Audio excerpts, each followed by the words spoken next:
یہ ویڈیو عراقی پرفیوم ابو الفضل کے تعاون سے پیش کی جا رہی ہے، جو کہ پاکستان میں لانچ ہو چکا ہے۔ بہترین خوشبو ہے اور اسے ابو الفضل اس لیے کہا جاتا ہے کیونکہ حرم حضرت عباس میں یہی خوشبو استعمال کی جاتی ہے۔ آرڈر کرنے کے لیے واٹس ایپ نمبر پر رابطہ کیجیے۔ شکریہ۔ بسم اللہ الرحمن الرحیم۔ السلام علیکم مومنین اکرام، امید ہے آپ سب خیر و عافیت سے ہوں گے۔ جیسا کہ آپ جانتے ہیں کہ اس وقت خطے میں، خصوصاً مشرق وسطیٰ میں، ایران میں جو صورتحال ہے، جو حالات ہیں، وہ ساری دنیا کے سامنے ہیں، اور اس وقت تقریباً تمام میڈیا چینلز کا، انٹرنیشنل میڈیا کا یہی موضوع ہے۔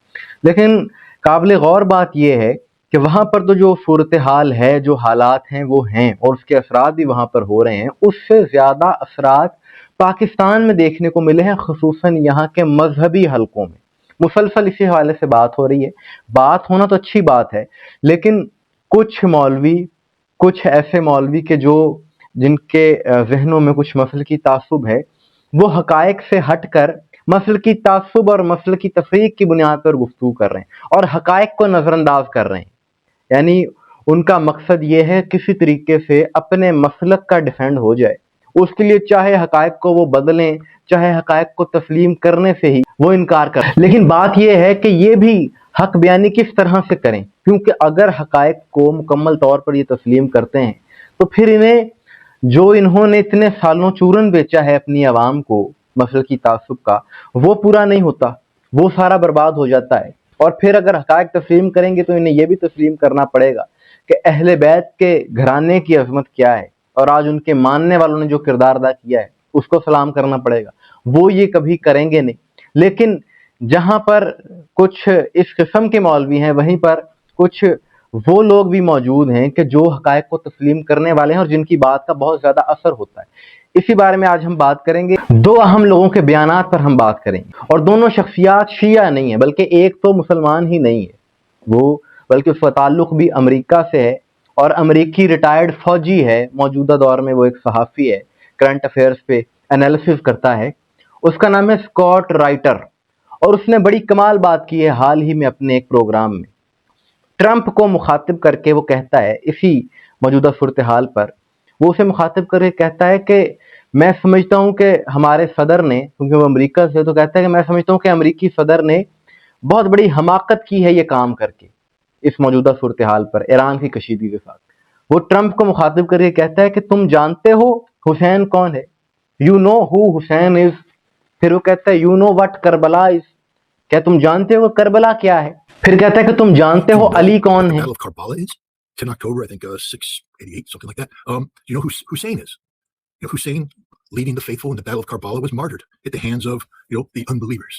You know who Ali is? We just made a martyr of one of the most important religious figures in the Shia faith, second only to Sistani out of Najaf, the Twelver. Do you guys even know what Twelvers are?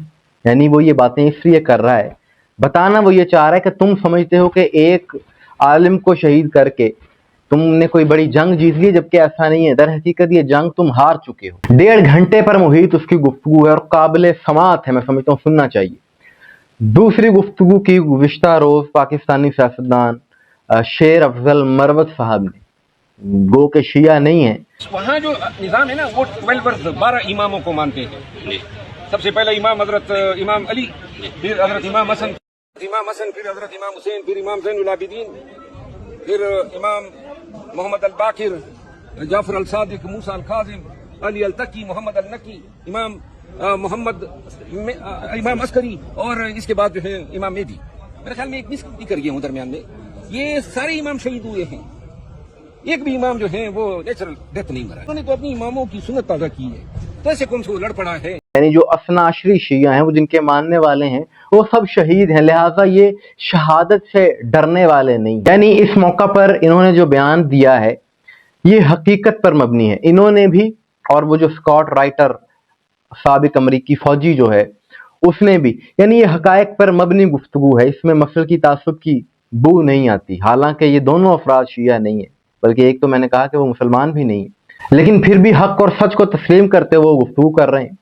لیکن ان کے برعکس کچھ ایسے مولوی ہیں کہ جو شہداء کے خلاف زبان درازی کر رہے ہیں، ان کے خلاف بات کر رہے ہیں، مسلکی تعصب پر مبنی گفتگو کر رہے ہیں، صرف اس لیے جو میں نے شروع میں بات کہی کہ جو چورن یہ سالوں سے بیچتے آئے ہیں پاکستان میں، فرقہ واریت کا، مسلکی تعصب کا، اس کو تقویت پہنچانے کے لیے اب کسی طریقے سے اپنی شرمندگی بھی تو چھپانی ہے نا.